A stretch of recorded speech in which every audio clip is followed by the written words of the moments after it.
Leadership ہے کہ ان کو میری یہ گزارش ہے کہ یہ جو اٹیکس ہیں ان کو خدا کے لیے بند کر لیجیے. یہ کب تک چلے گا؟ کب تک ہماری ماؤں کی گودیں کب تک یہ خالی ہو جائیں گی؟ اس طرح کی یہ جو جنگی جنون ہے دونوں طرف سے. ہماری طرف سے یہ کہا جا رہا ہے کہ ہم نے وہاں ملیٹنٹس کے کیمپ اڑا دینے تھے اور وہ ہم نے اڑا دیے. ان کا پرپز سرو ہو گیا. جو بہت ہی وہ کہتے ہیں میجرڈ ہم نے ایک اسٹرائک کی. تو اسی طرح سے پاکستان کا کلیم ہے کہ ہم نے جی 5 جیٹ اڑا دیے، ہم نے جی بریگیڈ ہیڈ کوارٹر ادھر پنچ کا تباہ کر دیا، ہم نے چوکیاں تباہ کری، یعنی کہ دونوں نے حصہ برابر کر دیا. تو پھر ہمارے بچوں کو کیوں مارا جائے؟ بچوں کا کیا قصور ہے؟ عورتوں کا کیا قصور ہے جو اس وقت اس کراس فائر میں پھنس رہے ہیں، مشکلات میں ہیں؟ پلوامہ ہو یا پہلگام ہو، یہ دونوں ایسے حادثے ہیں جنہوں نے ہمیں یاد دلاتا ہے کہ اس نے 2 ملکوں کو تباہی کے دہانے پہ لایا. آپس میں جو ہے پولیٹیکل انٹرونشن ہونا چاہیے، ملٹری انٹرونشن سے کچھ حاصل نہیں ہوگا. جیسا آپ سب لوگ جانتے ہیں کہ اس وقت جو حالات ہیں ہمارے ملک اور پاکستان کے بیچ میں بہت ہی زیادہ خوفناک ہے. خاص کر جو بارڈرز پہ حالات ہیں، جس طرح سے بارڈرز کے لوگ جہاں دونوں طرف سے بچے ہوں، عورتیں ہوں، بزرگ ہوں، ایک تو گھر سے بے گھر ہو رہے ہیں لوگ، اور کئی ہمارے جو لوگ ہیں جاں بحق ہوئے ہیں، جس میں بچے شامل ہیں، جس میں عورتیں شامل ہیں. اور اس وقت میں سمجھتی ہوں کہ ضرورت ہے ریسٹرینٹ کی، امیڈیٹلی ارجنٹلی ریسٹرینٹ ہونا چاہیے اور ڈی ایسکیلیشن کی ضرورت ہے. اور عقل دونوں، مجھے لگتا ہے دونوں ملکوں کے جو سربراہ ہیں ان کو اس وقت سوچ سمجھ کے سنجیدگی سے یہ جو اس وقت حالات ہیں ان کو ڈی ایسکیلیٹ کرنے کی کوشش کرنی چاہیے، کیونکہ دونوں طرف سے جو معصوم انوسنٹ سویلینز مارے جا رہے ہیں، اور وہ سویلینز ہیں ہمارے جو بارڈر کے، جو جموں کشمیر کے ہیں. انہوں نے یہ جنگ شروع نہیں کی، ان کی جنگ یہ مرضی سے ہو نہیں رہی ہے، پر اس کے باوجود وہ بہت بڑی قیمت عطا کر رہے ہیں اس وقت. مطلب دل دہل جاتا ہے جب انسان دیکھتا ہے. جیسے آپ نے پنچ میں دیکھا، ایان اروبا جو ٹوینز ہیں کھیل رہے تھے تو اس کے بعد ان کی خون سے لت پت لاش ہے. اسی طرح ارتضا عباس 7 سال کا بچہ جو اس پار کے وہاں کشمیر کا ہے. تو مجھے سمجھ نہیں آتا ہے کہ اس میں یہ جو حالات ہیں اس میں بچوں کا کیا قصور ہے، عورتوں کا کیا قصور ہے جو اس وقت اس کراس فائر میں پھنس رہے ہیں، مشکلات میں ہیں. تو پلوامہ ہو یا پہلگام ہو، یہ دونوں ایسے حادثے ہیں جنہوں نے ہمیں یاد دلاتا ہے کہ اس نے 2 ملکوں کو تباہی کے دہانے پہ لایا، یعنی کہ اس پورے ریجن کو کیٹاسٹرافی کے دہانے پہ لایا. اور اگر خدا نہ خواستہ یہ آگے چلتا ہے تو پوری دنیا میں بربادی ہونے کا خطرہ ہے. تو کرگل ہو، پٹھان کوٹ ہو، پلوامہ ہو یا پہلگام ہو، تو ہم نے دیکھا ہے کہ ملٹری ایکشن جب بھی ہوتا ہے وہ سمٹم کا علاج کرتا ہے، وہ بیماری کی جڑ تک نہیں پہنچ پاتا ہے. تو اس لیے اس سے کوئی ہمیں نہ تو حل مل جاتا ہے اور نہ ہی کوئی اس سے امن جو ہمیشہ قائم رہے وہ مل جاتا ہے. تو ایسے میں سمجھتی ہوں کہ جو ہمارا ملک ہے وہ پوری دنیا میں ایک بہت بڑی فورس بن کے ابھر رہا ہے اس سے. اور اسی طرح پاکستان کے اندرونی حالات بھی اچھے نہیں ہیں، وہ ہم سب جانتے ہیں. تو ایسے میں دونوں ملکوں کا کوشش یہ ہونی چاہیے کہ ہم آپس میں جو ہے پولیٹیکل انٹرونشن ہونا چاہیے، ملٹری انٹرونشن سے کچھ حاصل نہیں ہوگا. ہم دیکھ رہے ہیں پلوامہ کے بعد بھی ایک اسی طرح سے بالا کوٹ ہو گیا، تو اس کے بعد کیا ہوا؟ آج پہلگام ہوا، تو اس کے بعد یہ جو ہو گیا آر پار جو اس وقت ہو رہا ہے. مجھے لگتا ہے کہ میری آئی ارج دونوں طرف سے کی جو لیڈرشپ ہے کہ ان کو میری یہ گزارش ہے کہ یہ جو اٹیکس ہیں ان کو خدا کے لیے بند کر لیجیے.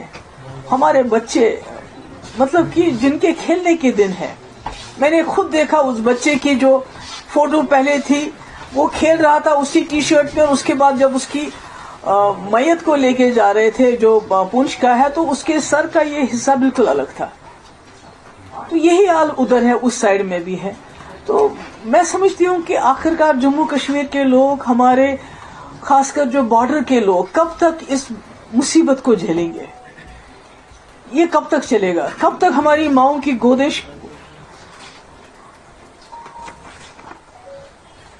گودے کب تک یہ خالی ہو جائیں گی اس طرح کی یہ جو جنگی جنون ہے دونوں طرف سے. اب تو یہ بھی ہو گیا کہ دونوں طرفوں نے کہا, ہماری طرف سے یہ کہا جا رہا ہے کہ ہم نے وہاں ملیٹنٹس کے کیمپ اڑا دینے تھے اور وہ ہم نے اڑا دیے. ان کا پرپز سرو ہو گیا, جو بہت ہی وہ کہتے ہیں میجرڈ ہم نے ایک اسٹرائک کی.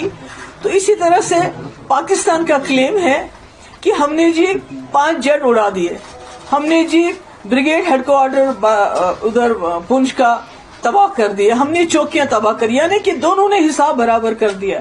تو پھر ہمارے بچوں کو کیوں مارا جائے, ہمارے لوگوں کو کیوں اس طرح سے ان کا خون کیوں بہایا جا رہا ہے. تو میری گزارش ہے, آئی اپیل, میں وہاں کی لیڈرشپ کو بھی اپیل کرنا چاہتی ہوں. یہاں پرائم منسٹر مودی جی آپ نے خود کہا تھا کہ آج کل کے اب جو وقت ہے, جو ایرا آف وار ختم ہو چکا ہے. جب آپ نے یوکرین کے مسئلے میں بات کی, آپ نے کہا era of war is over, اب ڈائلاگ جو پولیٹیکل انٹروینشن کی ضرورت ہے. اب مسئلے مسائل کو پولیٹیکلی ریزالو کرنے کی بات ہے. اگر دونوں پرائم منسٹر ہیں, ایک وہاں ہے ایک یہاں ہے, اگر فون اٹھا کے ایک دوسرے سے بات کر لیں اس وقت کی بہت ہو گیا.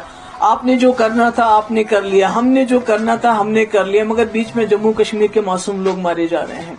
اس لیے اس کو رکنا چاہیے. میری جو میڈیا ہے, دونوں طرف کے میڈیا سے وار پروپاگنڈا کی بھی ایک حد ہوتی ہے. اس پر ان حدوں کو کچھ تو سچ بولیے. چاہے یہاں کا میڈیا ہو چاہے وہاں کا میڈیا ہو, انہوں نے جھوٹ کی تمام حدیں پار کر دی ہیں. یہ کہتے ہیں کہ کل کسی میڈیا ہاؤس نے چلایا جی کراچی کو بھی ختم کر دیا, لاہور کو بھی ختم کر دیا, پھر وہاں کے میڈیا والوں نے کہا ہم نے فلانی یہ کر دیا. تو اتنا پینک پھیل رہا ہے ہمارے بارڈر ایریاز میں, اتنا پینک پھیل رہا ہے, بجائے اس کے کہ دونوں طرف کے میڈیا لوگوں کو تسلی دیتے, لوگوں کو کچھ نہ کچھ ان کو یہ لگتا ہے کہ ان کے ٹھہراو آتا, اس کے بجائے ایسی باتیں کر رہے ہیں, ایسے پروپاگنڈا کر رہے ہیں کہ لوگوں میں اور زیادہ خوف طاری ہو رہا ہے. تو اس لیے میری پھر سے ایک بار گزارش ہے کہ یہ جو اس وقت حالات ہیں, جو خدا نہ خواستہ دونوں نیوکلیئر پاور ہیں, جنگ کے دہانے پہ ہم پہنچ گئے. یہ تو خالی سب سے پہلے تو ہم جموں کشمیر کے لوگ اڑ جائیں گے, اس کے بعد یہ دونوں ملک اگر نیوکلیئر خدا نہ خواستہ اس میں انٹرونشن ہو جاتا ہے تو کون بچے گا؟ نہ یہ ریجن بچے گا اور نہ ساری دنیا بھی نہیں بچ سکتی اس میں. تو اس لیے میری گزارش ہے, دونوں طرف کی جو لیڈرشپ ہے, چاہے پاکستان میں ملٹری لیڈرشپ ان کنٹرول ہے, ہمارے ملک میں تو ایک ڈیموکریٹک سسٹم ہے, میری گزارش ہے کہ یہ اٹیکس بند کر لیجئے, بہت ہو گیا. آپ دونوں کے کہنے کے مطابق آپ نے ٹارگٹس اچیو کر لیے ہیں, آپ نے بدلے بھی لے لیے, آپ نے کہا کہ ہم نے وہاں ٹیررسٹ مار دیے ہیں, انہوں نے کہا ہم نے یہاں بریگیڈ ہیڈ کوارٹر اور جہاز گرا دیے. حالانکہ جو دونوں طرف کے ہسپتالوں کی کہانی ہے وہ اور ہے. جو ہم وہاں کے ہسپتالوں کی فوٹیج دیکھتے ہیں اور یہاں کے ہسپتالوں کی فوٹیج دیکھتے ہیں, چاہے وہ پونچھ ہو, چاہے وہ اڑی ہو, چاہے کوئی اور جگہ ہو, چاہے پار ہو, تو وہاں ہمیں ہسپتالوں میں بچیاں خون سے لت پت ملتے ہیں, بزرگ خون سے لت پت ملتے ہیں. ہمیں تو سمجھ نہیں آتا ہے کہ کون سا بریگیڈ, کس بریگیڈ کی پاکستان بات کر رہا ہے یا کس دہشت گردی کیمپ کی ہم بات کر رہے ہیں, مجھے معلوم نہیں ہے. سچ تو I don't know whenever the truth is going to come out. تو اس لیے میری گزارش ہے دونوں طرف سے کہ اس سلسلے کو بند کر لیجئے اور جیو اور جینے دو. وہاں بھی آپ بھی جی لیجئے آرام سے, ہمیں بھی جینے دے دیجئے. اور خاص کر جموں کشمیر کے لوگوں پہ جو قہر نازل ہوا ہے پچھلے کچھ دن, وہ تو پہلگام سے ہی شروع ہو گیا, کیونکہ یہاں کے لوگوں کے دل دہل گئے. وہ جو واقعہ ہوا, سب کچھ ہم جو کر سکتے تھے ہم نے کیا, مگر اس کے بعد یہ جو اٹیکس کا سلسلہ شروع ہو گیا, یہ ٹھیک نہیں ہے, یہ انسانیت کے خلاف ہے. میں اپیل کرتی ہوں اور مجھے امید ہے کہ دونوں ملک کے جو لیڈرشپ ہے وہ ہم جموں کشمیر کے لوگوں کی آواز کو سنے گی. بہت خون بہا, اب یہاں بس ہونی چاہیے. آپ سب کا بہت بہت شکریہ. Military is no solution. It can address the symptoms, but the real cause is there. Only میں امید کرتی ہوں کہ اس میں پولیٹیکل انٹرونشن ہوگا اور یہ جو اس وقت اٹیکس ہیں ان کو بند کیا جائے گا.